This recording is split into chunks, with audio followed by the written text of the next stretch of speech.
Shalom, shalom, amados! Então, mais um dia para podermos buscar fazer essa vontade de Deus nas nossas vidas, amá-lo e tudo isso. Sabe o que é mais incrível? Eu digo isso para vocês porque isso já aconteceu comigo. Eu acho que não é só comigo. Como amar a Deus, como fazer a vontade dele. E sabe o que nos alivia bastante? É saber que para amá-lo, para desejá-lo, para fazer a vontade dele, não é na minha força. Ele me diz lá em Filipenses capítulo 2, versículo 12 e 13, por aí, que o querer e o fazer vem dele. Então nem isso vem de nós, amados. Nem isso. Então se eu não o amo, se eu não sei como amá-lo, se eu não sei como agradá-lo, ele vai me ensinar tudo. Nada é na minha dependência, nada é na minha força. Mas tudo é na força dele, na direção dele. Mesmo porque ele habita em nós. Nós somos seres espirituais vindos, né, dele. Seres espirituais vindos do Espírito de Deus. Sabe? Frutos dessa árvore linda, maravilhosa. Então nada é na nossa vontade. Mas nós precisamos querer viver isso. Ou então, nem que seja por curiosidade, experimentar. Já experimentamos tantas coisas, né? Por que não estarmos curiosos para experimentar isso?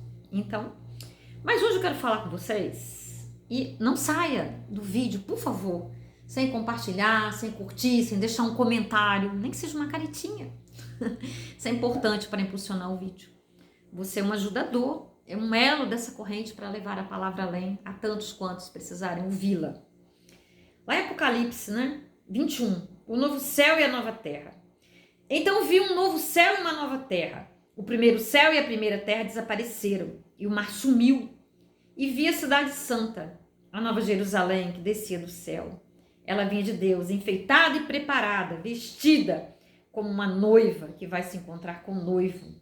Ouvi uma voz forte que vinha do trono, a qual disse: agora a morada de Deus está entre os seres humanos. Deus vai morar com eles, eles serão os povos dele. O próprio Deus estará com eles e será o Deus deles. Ele enxugará dos olhos deles todas as lágrimas. Não haverá mais morte, nem tristeza, nem choro, nem dor. As coisas velhas já passaram. Glória a Deus. Esse versículo que foi o 4. Sabe, quando o meu filho partiu há 25 anos atrás, e 3 dias depois da partida dele, no dia dele nascer, ele partiu, né? Eu vi tudo, Deus me pediu, Deus não me tomou assim. Ele me pediu, ele me deu a visão, sabe? Eu vi como um pedido. E eu não disse sim, mesmo porque eu vi aquilo tudo, né, na visão que eu tive aberta. E eu falava, ai, grávida, tem cada ideia, né? Cada coisa, que negativismo. Mas depois eu fui entender tudo, né? Que ele estava me pedindo, que ele estava me mostrando. Como a palavra fala, ele não faz nada sem que ele revele aos seus amados. Ele estava me revelando para me aliviar aquela dor, né? Aquela partida, daquela separação. E ele me deu 3 dias depois essa palavra, né? O novo céu e a nova terra.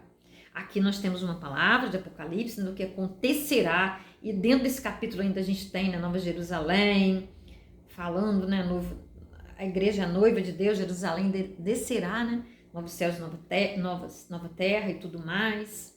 Eu tenho buscado estudar mais sobre esse assunto, né? Até para poder abordar vocês com mais propriedade.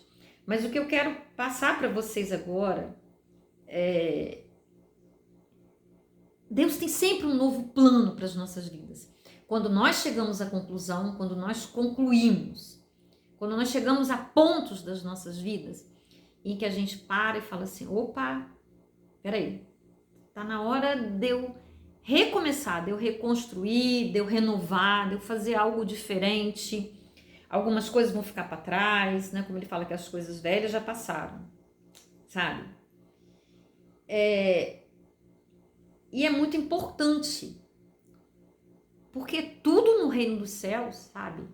Tudo se renova. A palavra de Deus continua a mesma. E se você acha que a sua vida hoje, que você está vivendo, não está te trazendo paz, está te trazendo desconforto, não está alicerçada no amor, precisamos ver o conceito de amor também. sabe? Precisamos nos questionar se o conceito de amor que nós temos não é aquele conceito romântico, sabe? Aquele conceito do amor aqui, mundano, sabe? O que é o amor? Jesus é amor. Ele nos ensina o que é amor, sabe? Amando, ele diz, né? O maior mandamento, amar a Deus sobre todas as coisas, amar a mim mesma e amar o próximo. Olha só, ele destaca esse amor que eu devo ter por mim mesma e amar o meu próximo. Então eu tenho que amar a ele, e amar a ele, você pode dizer, eu não sinto que amo a Deus. Não tem que sentir.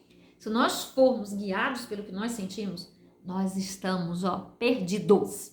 Nós precisamos nos guiar por aquilo que a palavra fala.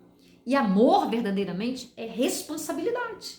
São atitudes, sabe? Não é esse sentimento. Porque esse sentimento, ele é vulnerável, sabe? Dependendo dos nossos hormônios, eles sobem, eles descem.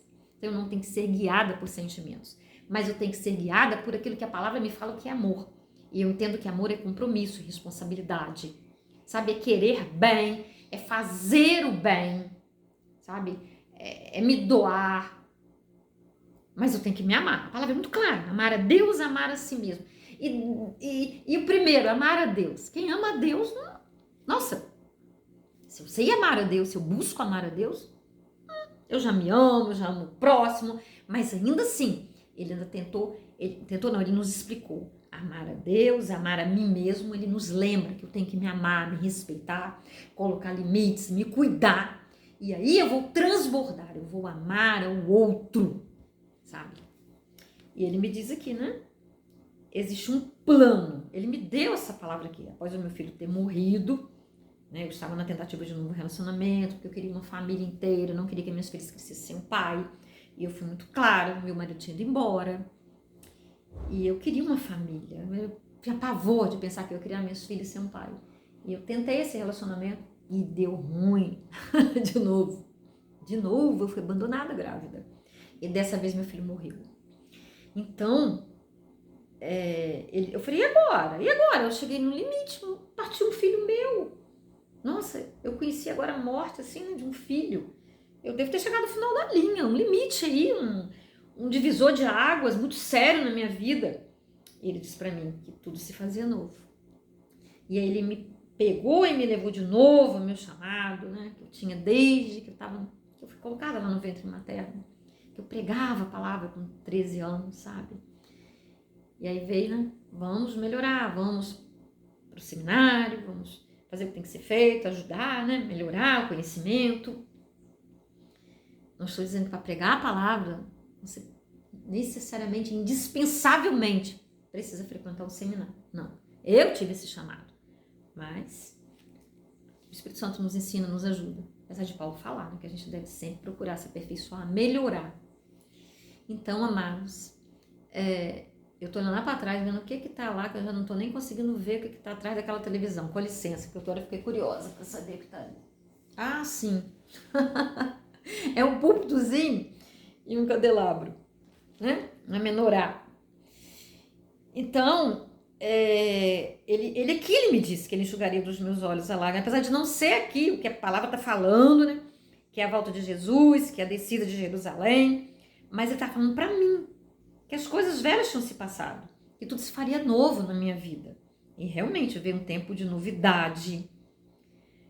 É tudo um processo. Hoje realmente eu me sinto, né, preparada, e vi que isso tudo aqui foram processos.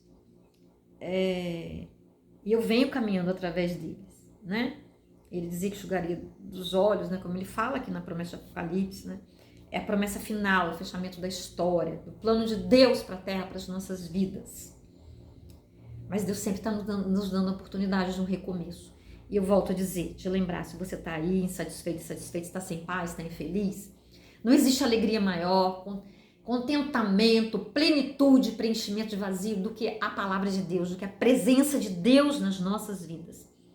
Tudo que nós temos, que nós ansiamos, que nós buscamos, tudo isso estará à margem. São coisas que fazem parte dessa natureza aqui.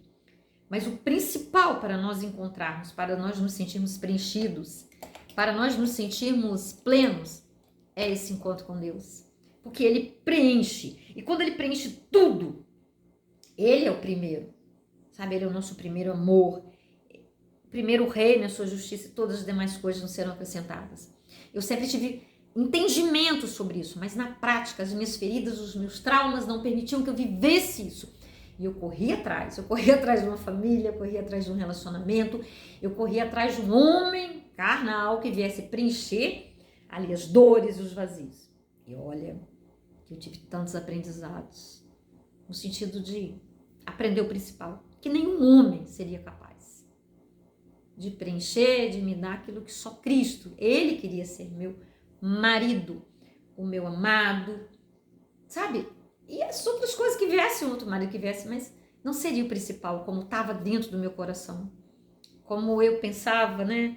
Romanticamente, pelas feridas, por uma família disfuncional, por tantas coisas. Mas graças a Deus eu estou aqui, com os cabelos brancos que eu estou assumindo agora, né? Mas feliz, sabe? Não tive esse homem que me ajudasse, que me sustentasse, que muito pelo contrário, né? Foi barra pesada. Mas com tudo isso eu aprendi, eu tenho filhas, né? Eu tenho netos, eu já sou bisavó, olha que maravilha, nem fiz 60 ainda. Isso é muito bom. Então, amados, eu desejo para você, nesse dia de hoje, através dessa reflexão, né? As coisas velhas já passaram. Eis que tudo se faz novo. Então, mesmo que o cumprimento da promessa, que é o cumprimento da promessa, né? Ainda não tenha acontecido, mas está perto de acontecer. Mas que na sua vida isso aconteça. Porque Deus fala que a gente já pode experimentar aqui, com Jesus, um pedacinho do céu. E esse pedacinho do céu é para todo mundo. Não é só para mim, não é para ninguém de modo especial. É para todos aqueles que se dizem filhos do Deus Altíssimo. Aqueles que querem, como Jesus disse naquela festa, quando abordaram ele, dizendo que a mãe dele e os irmãos dele estavam lá fora. E o que ele respondeu? Minha mãe, meus irmãos estão lá fora? Quem são os meus... Ele lançou a pergunta, né? Quem é minha mãe? Quem são os meus irmãos? Aqueles que fazem a vontade do meu Pai. Então a lógica do reino é diferente. A lógica do reino, ela vai acima da nossa lógica, que nós limitamos a nossa família, né? Aqueles que são nosso sangue. E tem uma frase que diz, né? Até o mosquito tem o nosso sangue. Não estou aqui desmerecendo, tá? Mas espiritualmente, para o reino dos céus, família é um conceito muito maior, amplo, tá? E nós seremos muito felizes se nós buscarmos esse conceito mais amplo, seremos mais plenos e tudo mais. Então vale a pena. Não deixe de congregar, não deixe de buscar uma igreja séria. Você tem aqui na internet, nós temos acesso, é um canal de bênçãos, mas você precisa, é ordenança bíblica, nós estarmos na igreja. Nós congregarmos, nós buscarmos, sabe? Há muita bagunça. É bíblico. Há lobos, pele de cordeiro e tudo mais, sabe? Mas o Espírito Santo, ele nos capacita, ele nos sensibiliza, ele nos dá esse termômetro, essa sensibilidade para nós percebermos o que não é de Deus. E com tudo isso nós adquirimos aprendizados também, amados. Então não desista e saiba que o Senhor tem o melhor para você, para todos nós. Amém?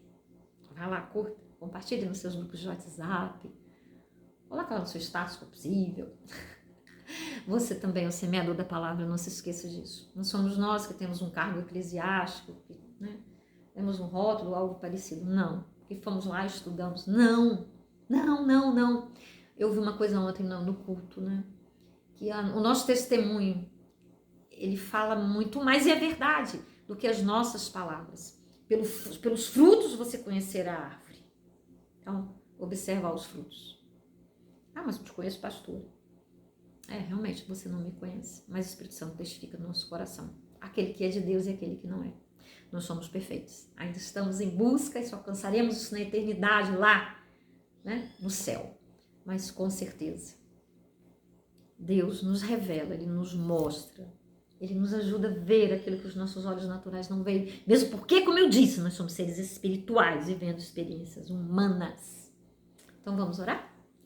Ô papaizinho lindo, amado, justo, fiel, nossa, acolhedor, aquele que nos ama perfeitamente, Deus. Contempla essa vida que está passando por esse vídeo, Deus, que está ouvindo, Pai. Sustenta ela, Deus, dá uma chance, uma oportunidade, faz tudo novo na vida dela, Deus. Cura os traumas, ó Deus, emocionais. sabe, aquela mente, ó Deus, que foi formatada, Deus, com aquilo que não eram valores reais, que só trazem sofrimento, enganos, ó Deus, que trazem culpa, que trazem dor, que trazem ressentimento, que trazem autocobrança, autocomiseração, Deus. Às vezes nos violentamos, ó Deus, nos castigamos, ó Deus, por coisas que nós nem mesmo entendemos e não conseguimos ver o amor que tens por nós, ó Pai. A nossa identidade maior e perfeita é sermos filhos de um Deus amado, que cuida de nós, que tem cuidado de nós, ó Deus. Cuida dessa vida, Deus. Dá um despertamento, Senhor. Ah, amado irmão, amada irmã, a oração tem poder e ela pode tocar no seu coração, desde que você diga amém, desde que você concorde, desde que você deseje, amado. E que assim seja, em nome de Jesus. Um beijo no seu coração. Até o próximo vídeo. E nos ajude a levar a palavra além de nós mesmos, a fim de resgatar vidas que estão aguardando